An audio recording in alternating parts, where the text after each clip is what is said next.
Hi guys, চলো তোমাদেরকে আমি আজকে দেখাতে চলেছি এই মিনি ব্লগটা আজকে সকালে শুরু করছি। তোমরা সবাই ভিডিওটা স্কিপ করবেন না এবং পুরোটা দেখবেন।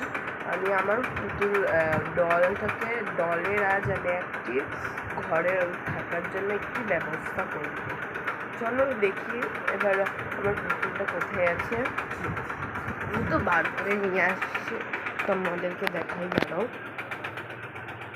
এই চুলটাও আমি নিজে থেকেই বানিয়েছি আমার পুতুলের, দেখতেই পাচ্ছেন গাইস। এই জামাটাও আমি নিজে থেকেই বানিয়েছি। এই পুতুলটারই আজ আমি ব্যবস্থা করবো ঘুমানো। চলো আমি সব কিছু নিয়ে যাই তাহলে। সব নিয়ে চলে এসেছি, দেখুন এর মধ্যে ভরা আছে। এবার আমরা যাচ্ছি।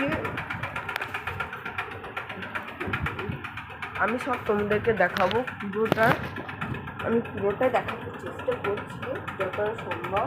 দেখুন আমার পুতুলের জায়গাটি এখানটায়, আমি ওখানটায় একটি ভালো কাপড় পেরে দিচ্ছি। ততক্ষণ তুমি এদেরকে দেখো, আমি ততক্ষণ এখানে পেরে দিই। দেখুন এখানে আমি পেরে দিচ্ছি। আচ্ছা, ভালোভাবে এটাকে পরিষ্কার করে নিয়ে যাবো।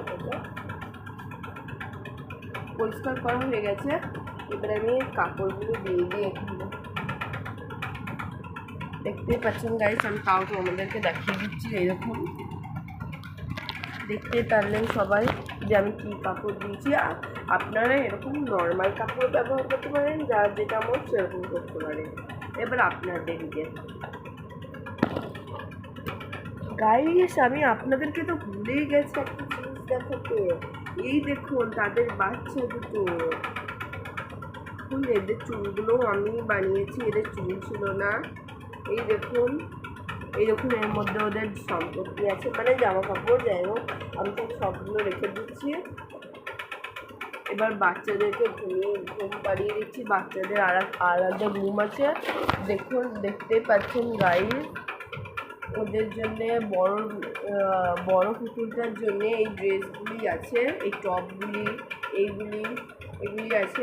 আমি একটা এক জায়গায় রেখে দিচ্ছি ওগুলো দিয়ে। ওর উপর থেকে আমি এইটুকু ঘুম পাড়িয়ে দিচ্ছি। এই দেখুন ছোটো মেয়ের ঘুমানোর এখন বালিশ সব কিছু দিয়ে দিলাম। এবার পুতুলগুলোকে ঘুম পাড়িয়ে দিচ্ছি। আজকে এখানেই শেষ। ধন্যবাদ। এই ভিডিওটাকে লাইক, শেয়ার, কমেন্ট করবেন। বাই।